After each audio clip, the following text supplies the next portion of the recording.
Hey, basketball fans, welcome back to Tips and Streams, your go-to spot for the hottest NBA regular season predictions. I'm Kokan, and I'm here to break down today's matchups and give you the edge you need to make the best bets. Before we dive in, make sure you hit that subscribe button and like this video. Your support means the world to us. Remember, our channel has no sponsors and relies solely on the love and support of viewers like you.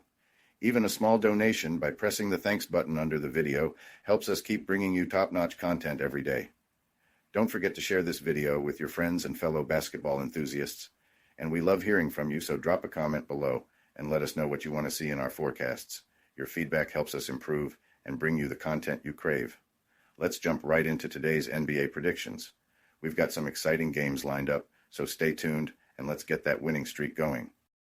The first prediction today is for the match between Indiana Pacers and Cleveland Cavaliers. All right, let's get right into it because this Pacers squad just threw a wrench into everyone's bracket with that Game 1 shocker in Cleveland. 9-point dogs going in, and they left Rocket Mortgage Fieldhouse with a wire-to-wire 121-112 win. No fluke, no miracle run, just solid, balanced hoops from a team that clearly ain't fazed by playoff lights. And for the Cavs, man, it was a wake-up call. They're down 0-1, and it's not just about bouncing back. It's about surviving the storm Indiana is bringing with them. Let's talk about the Pacers for a minute, because they're the ones driving the narrative. This is not just Tyrese Halliburton and Pascal Siakam doing the heavy lifting. This is a full starting five putting in work.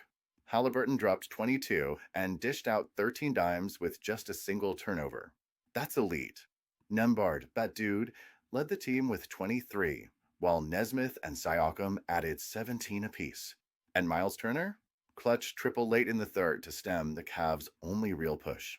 What makes Indiana so damn tough is how they refuse to slow down. They're out here playing track meet basketball in the middle of May. They don't grind possessions, they just go, go, go.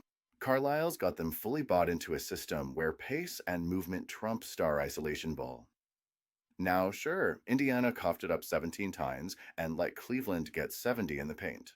But they shot 19 of 36 from deep and more than held their own on the glass, even against Mobley and Allen. That's no small feat. Their transition D was crisp, and they closed out shooters like their lives depended on it. That's how you snatch a Game 1, win on the road. Flip the page to Cleveland, and yeah, Donovan Mitchell balled out again. Dropped 33 and passed Michael Jordan for the most 30-plus point performances in Game 1s to open playoff series. But he didn't have help.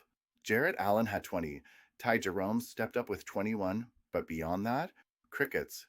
Darius Garland's absence loomed large, and if he's not ready for Game 2, this team's in some real trouble. Even if Mobley suits up, it's not clear he'll be 100%. And now DeAndre Hunter's name is on the questionable list, too. What's wild is that the Cavs had a stretch, a 20-4 run late in the third, that gave them their first lead. But that momentum was gone by the fourth. Indiana clamped down, went on a 15-5 run of their own, and shut the door. Cleveland's defense, usually a calling card, was a step slow. And their three-point shooting? Yikes, just 9 of 38 from deep. That ain't gonna cut it in today's NBA, especially not against a team like Indy that's splashing at a 41% clip. Let's keep it real. The Cavs are going to come out desperate in Game 2.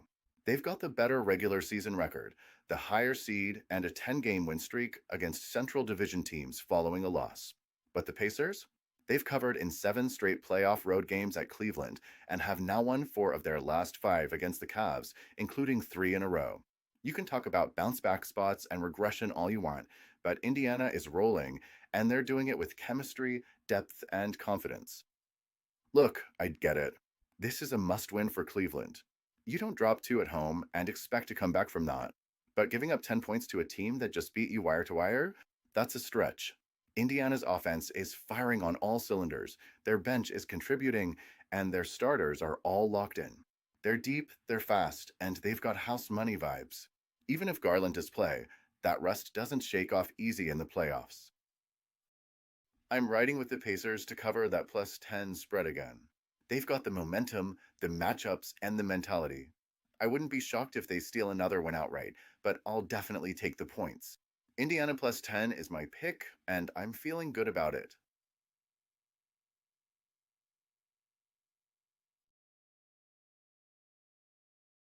Welcome to BetUS, Sportsbook and Casino, your ultimate hub for secure and thrilling sports betting and casino gaming. BetUS is one of the oldest and most reliable online sportsbooks in the US, serving millions of clients all over the globe each month.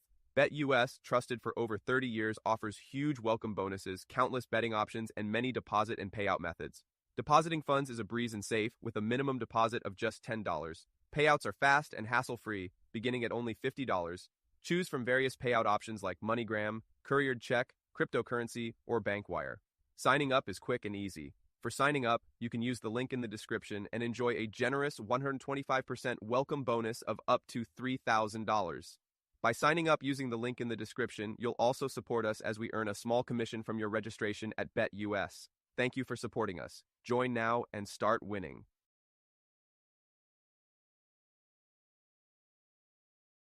Before we move on, I have a quick favor to ask. If you're enjoying the content, please take a second to like this video and subscribe to the channel. Subscribing might seem like a small action, but it actually makes a big impact for us. Plus, it's completely free for you. Have you clicked that subscribe button? Awesome, thank you so much for your support. Now let's dive back into the video. Now let's move on to the second prediction today, which is for the clash between the Golden State Warriors and the Minnesota Timberwolves. Game 1 of the Western Semis tips off in Minneapolis, and if you're sleeping on this Warriors squad just because they're the road dogs, you're making a rookie mistake. Golden State's coming in off a gritty, grinded out Game 7 win over Houston. And yeah, fatigue is a factor. But battle-tested is battle-tested, and this group knows exactly how to handle playoff pressure. Steph Curry was his usual self in that clincher, 29 points, cool under pressure. Jimmy Butler added 27, and together, they've taken a lot of heat off each other. Butler's presence in this Dubs lineup has been huge. It's not just about numbers, it's about balance. Curry doesn't have to carry the offensive load all night, and that gives him more juice late in games. It also opens up spacing, and when the Warriors are moving the ball and hitting shots, they can cook anybody.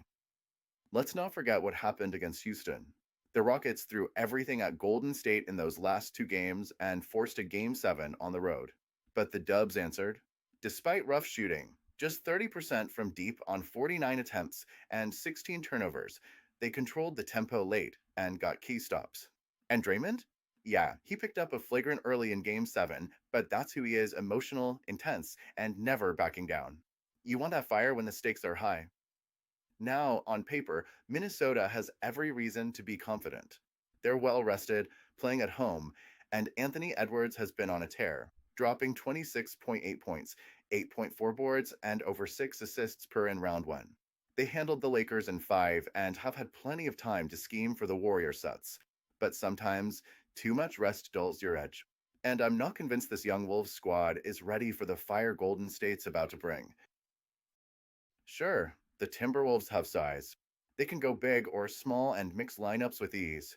They've got a top 10 defense and can shut teams down.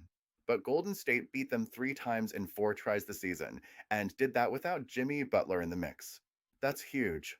With Butler now in the fold, and Buddy Hield adding scoring punch, the Dubs have firepower to hang with anyone. They've covered in 7 of their last 8 road games against winning Northwest Division squads, and this is the same spot. I get that the line favors Minnesota, and yeah, that home crowd is going to be rocking. But this is the Warriors we're talking about. They've got championship DNA. They've won 17 of their last 18 playoff games against Northwest Division teams after a win. That's not a fluke, that's legacy.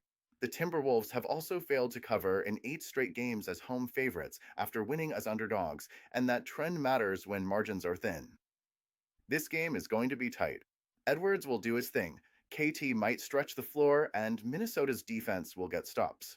But Golden State's experience, their shot making, and their poise in big moments are going to keep this close. I think the Wolves get punched in the mouth early, and it'll be a back and forth affair from there. So, give me the points. Warriors plus 7 is the play. I might even sprinkle a little on the money line. These guys live for this. They've been here before, and they'll show up when it counts. Golden State to cover, and don't be shocked if they leave Target Center with a 1-0 series lead. That's my call.